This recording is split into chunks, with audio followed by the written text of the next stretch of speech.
Hey everybody, it is Riah, and today we are doing a mandala on a t-shirt. So starting off, this t-shirt has been soaked in soda ash for at least 20 minutes and spun out so that it's damp but not sopping wet.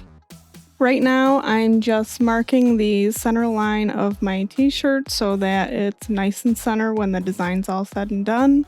So after I do that, I'm going to split the front half of the t-shirt and the back half of the t-shirt using those lines.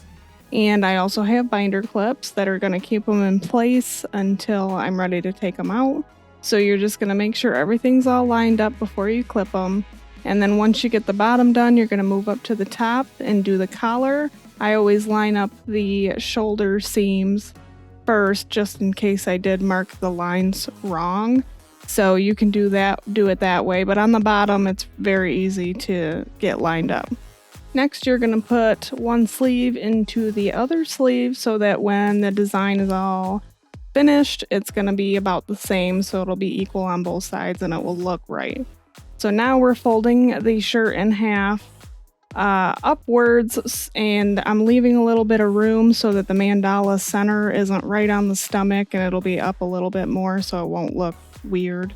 And then you're going to fold it like a normal mandala paper airplane. So you're going to fold it back into a triangle and then fold it back again and make sure there's no creases and it's all lined up. And then you're going to flip it over and do it all over again with the collar side.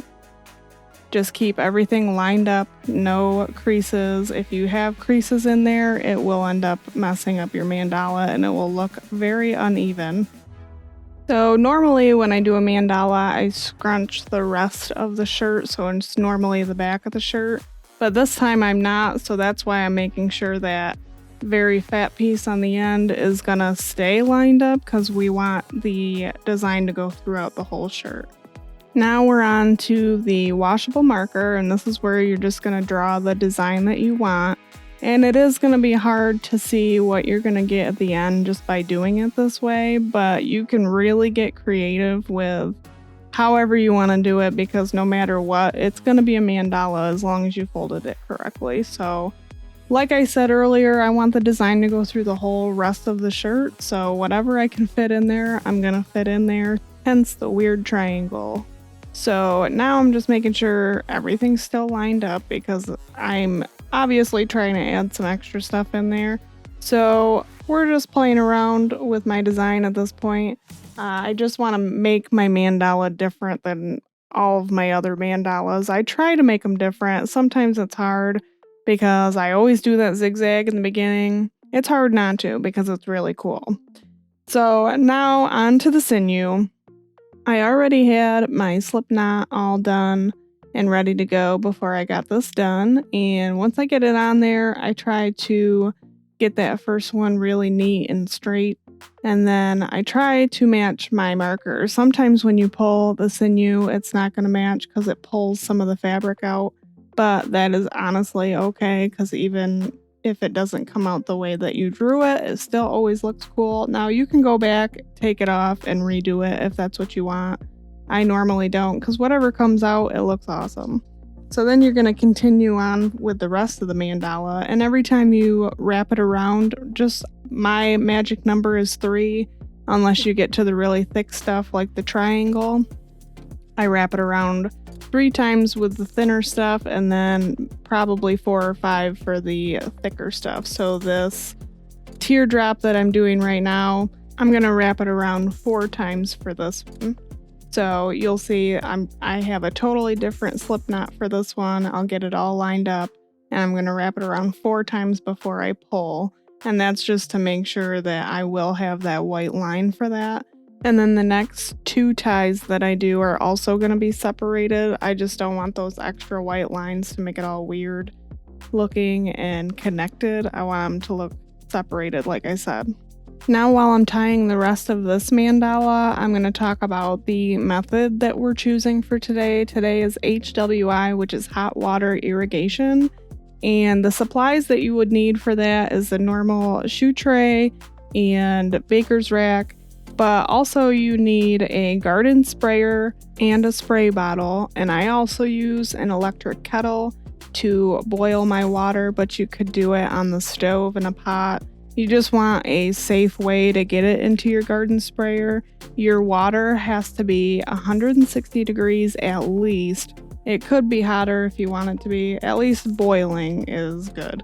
And this method will allow you to get a tie-dye in the same exact day. So you can tie it and get it dyed in the same day. You just have to let it dry is basically the only waiting that you have to do.